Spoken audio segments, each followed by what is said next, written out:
Today we're talking about the Atlas. The Atlas is obviously a very iconic mech, but there's actually not a lot that makes it distinguishable, or rather that really makes it stand out. Now there's a couple of features that I know you're already thinking about, but on the miniature there's not much there to make it pop or make it stand out. So there's going to be a couple things here that might surprise you, a couple of things that are not going to surprise you, and we're going to add a couple things at the very end to help spice it up. And if you're coming from Warhammer, this is going to be the video for you because it's going to be an easy transition into Battletech.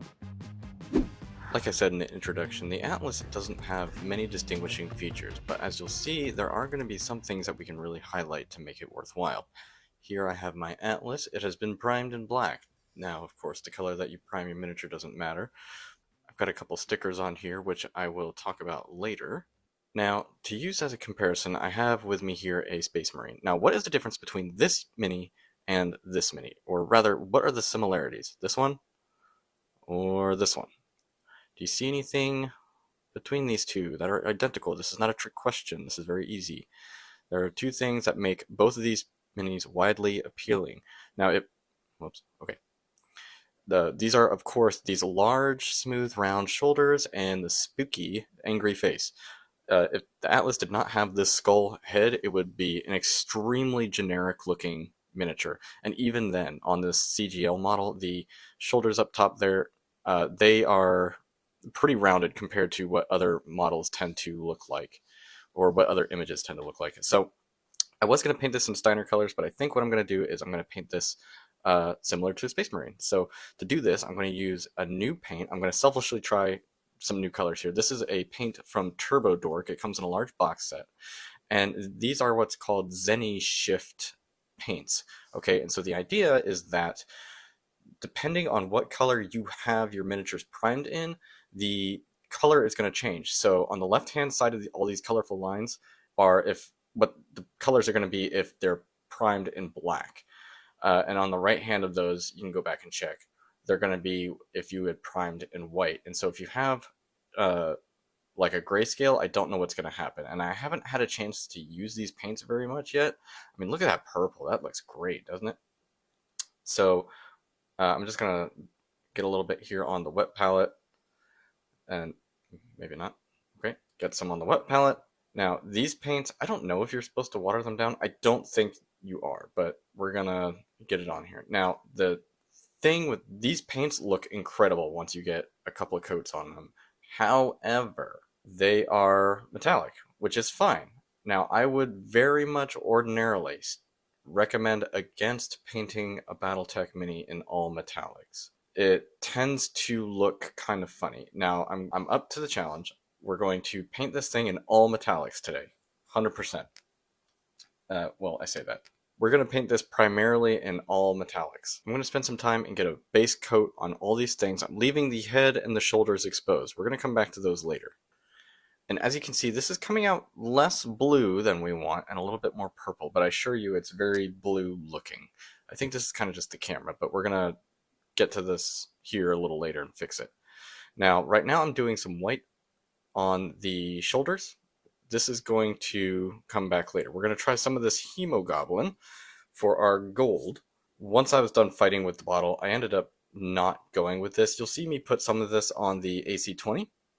As you can see, the AC-20 there has been painted white, and I ended up not working how I wanted it to, so I'm going to skip to a speed paint gold, and I'll kind of switch between that and like a Retributor armor kind of gold. And I'm going to go over the arm guards, and I'm going to go over the lines on the shoulders, just like you would see on a Primaris Space Marine. Now, let's get to these shoulders. We're going to get a nice smooth coat on these shoulders here. Now, unfortunately, I don't have an Aguila on the chest. Oh, okay. Well, so there goes that. I don't have an Aguila on the chest like I would a Space Marine, but I'm still going to put some gold on the chest here on these large flat panels here. If you are feeling froggy and you want to put decals on an Atlas, somewhere there on the chest and on the shoulders are going to be the place to put it. You could even put it right there in that center square on the top of the head, if you want to be obnoxious. But that's a good place to put decals, whether it's house livery or iconography, whatever you want to do. Now, moving on to the head. We are going to cover that with just some of the titanium white that I recommend you use basically any white for. It's going to cover pretty good. I end up using about 2 layers of it. And I'm not going too crazy on it because we're going to end up going into the eyes and into the cracks anyway. We're going to grab some silver. We're going to start hitting all the little tertiary spots. We're going to hit the weapons. We're going to hit some joints. We're going to hit the hands. And this is going to be like a filler color on this mini. Now the problem is if you want to shade a metallic, you can't really do it because you're going to dull down the sparkles in the metallic color. So we're going to use silver as a highlight, and then we're going to go over it with a similar blue as what we want. Then we're going to use some gold, and we're going to use a Reikland Flesh Shade gloss for the gold, and we'll get to all that later. So I don't know if this is actually going to work, so I'm going to do it on a couple of discrete spots here. We're going to cover it with the silver, and then we're going to cover the silver with the blue. So here's the High Lord Blue Speed Paint. Just get a little dibbity dab there, wham bam. Thank you, ma'am. Then we're going to get it here on the rump of the Atlas. Oh yeah, look at that, look at there.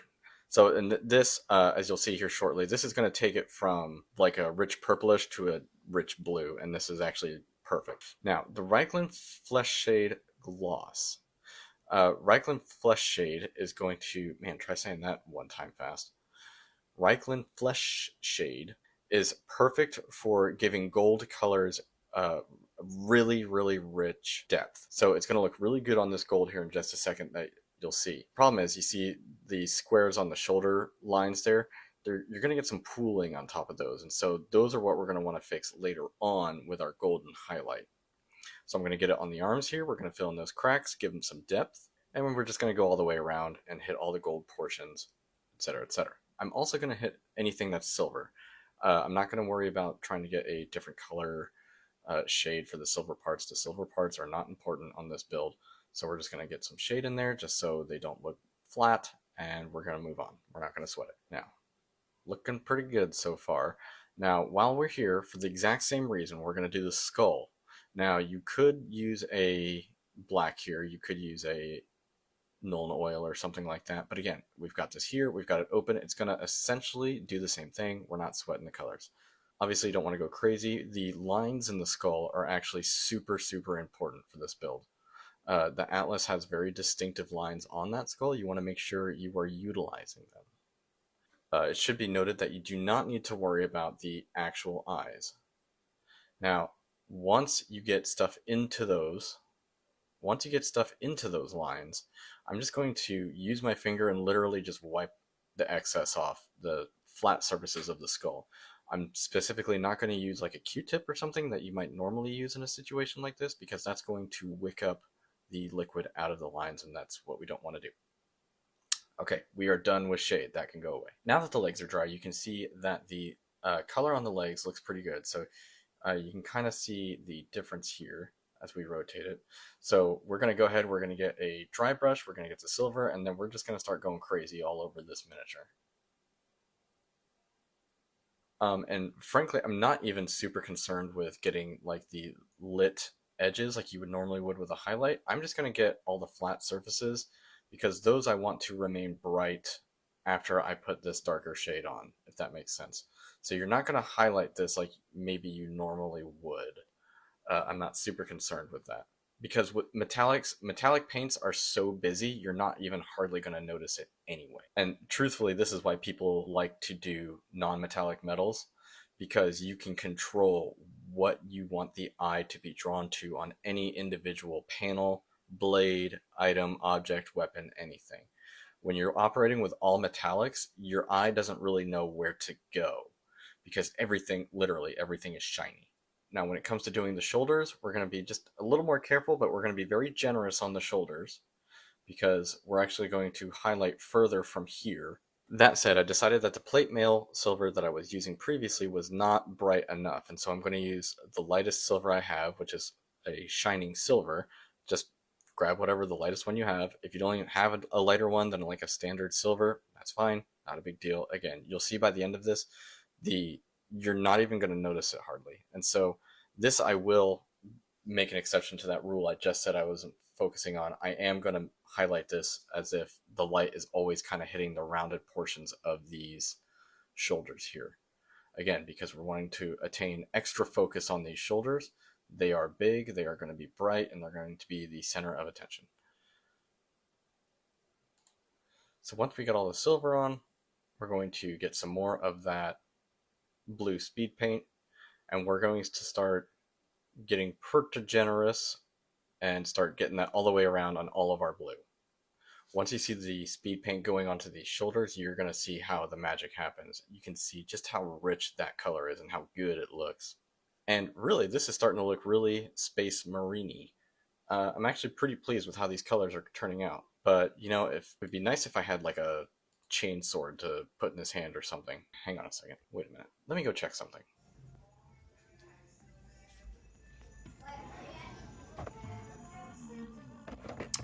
Let's see. Yeah, this one. Yeah. Okay, so let's see. I think it's in here. Yes, there it is, right there. No, not the girl in the dress. This right here. Yes, that's the thing. You see, I did a Black Knight commission about 1.5 years ago of the the Clan Buster Black Knight, and it comes with extra arms and legs and extra swords. And so the extra pieces, the customer was like, "Yeah, you can have them, whatever." And I just hung on to them in case I'd need them, and here we are. So the question is, yeah, look at that right there. The question is, do I want to cut off this blade and use it for a mini I ultimately don't care about? I guess I will. It's for the video, so I guess I will. So I'm going to cut this off, and we're going to come back to this. You'll see the result of this at the end of the video, so stick around. Okay, so we've got our atlas. The speed paint is dry, and we are ready to start moving on to the next thing here. Okay. So I'm going to take this white, and I'm going to touch up the skull a little bit.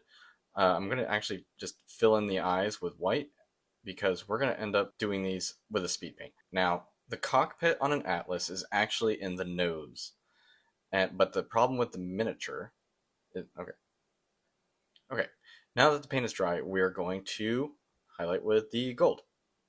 I had to shake the heck out of it. I haven't used it in apparently 100,000 years. So I literally had to stop the video just to shake this. And so as I get this, I'm not trying to slather this on. I'm just trying to cover those brown spots, truly. I'm not worried about edges either. And so just treat it like you would a dry brush. Now, here you'll see the SRM packs. I just got some of that white ink inside the crevices of the SRM pack. We're going to give that a little tiny bit of attention, but not much. But we're going to do the same thing with the eyes and the nose here. Now, an atlas, the cockpit is actually in the nose. And if anybody's got a method for doing the cockpit any other way than I'm about to show you, leave a comment down below. Because I'm using probably my sharpest paintbrush, and it barely fits inside those eye holes. I'm going to use a red speed paint, and I'm just going to drop it in all 3 of those holes, the eyes and the nose. And no matter which way I turned it, I'm still drawing outside of the lines here. I'm overflowing outside of the space of the eyes, and I'm barely touching it. Now, just to give these eyes just a little bit more pop, a little bit more interesting, we're going to add a little extra touch here just to give it a little bit more oomph. Now, even using my smallest brush, these bloody tears are a bit too thick, and so I'm actually going to go in and I'm going to thin them up a little bit, probably about by 50% actually. While I'm here, I'm going to go back over the skull, and I'm going to get these flat panels again. If I hit these with a white again, it's going to make the lines in between pop just that much more. And you don't have to do a 100% full coat over this. You're just giving it a once over. You're not being super detailed here. This is going to give the illusion of wear and tear. And once we do that, this is almost complete. Now, there is another detail on the Atlas head that most people will overlook and do nothing with, and it's going to make this actually like 10 times better. So, hello. If you have the Atlas and you turn it around, you're going to see something on the back here. you've got a couple of these holes where the antennas are at, one yeah and one yeah. Now, what we are going to do is we are going to actually make those antennas. Now, I have got these teeny tiny little drill bits. I got these from Harbor Freight. They're like not even $5, I think. They break super easily, but they're great for situations like this, especially with something that's already got a hole piloted into it, like these antenna holes. You can just drill them out a little bit, and you're just going to bore them out. You don't have to go super deep. These bits aren't extremely sharp. They're going to go in and out just fine. With this plastic, it's very, very soft. Once we do that, you're going to find the closest Haggard toothbrush that you have. This is my son's. He's still using it, but he's due for an upgrade, so I'm just going to borrow a couple bristles from this. You literally need 2 bristles. And once you've got your 2 bristles, you're going to get some super glue, and you're going to just put a dab in each one of those holes there, and then we're just going to stick those antennas in. Now, later on in the video, you'll see that I'll lose one of them. When you put your when you put your toothbrush bristles into your antenna holes, that's a weird sentence, make sure you put an extra dab of glue after the first dab has dried. Just put an extra dab of glue around the base of it just to help hold it in more. Just think of it like caulking something. Just caulk around this with an extra dab of glue, because once you want to get it in, you're going to want it to stay in. But once they're in, they're like perfect. The toothbrush bristles are great because they're super flexible and they don't break. They will never break, but they will come out if you're not careful. And so with a close-up here, you can see just how good those are. And if you're wondering, I did not trim these down. That's the length of those toothbrush bristles as they came off the toothbrush. So you just drill a hole, stick them in, and you're set. I'm going to paint them black here with just whatever black you got. And as I zoom in, you're going to see those are going to stand out just perfectly. Just hit them on the front, hit them on the back, wham bam, you are set. Perfect, right? Looks good. Let's get back to that blade. A little bit of drilling, a little bit of cutting, and a piece of a paper clip as a pin. We're going to glue it. You'll see this is going to come together. I drilled all the way through the fist very carefully, so this pin could go through very carefully. We're gluing it on the bottom, and then once we add the blade, we're going to be gluing it to the top. Oh, look at there. Now, my drill bit had broken, but in that set of miniature drill bits, maybe I'll find it and I'll leave a little link in the description for these drill bits. They're very, very handy. The ones that would be perfect for a paperclip, mine have already broken. So this was a little bit of a chore for me. But for you, I would recommend getting them for this sort of thing. But there is a drill bit size in there that's almost perfect for a paperclip.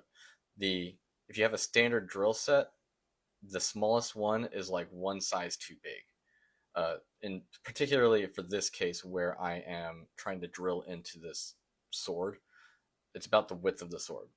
Now, there is one more thing on the back of this atlas that most people overlook that we need to get, and it's this right here.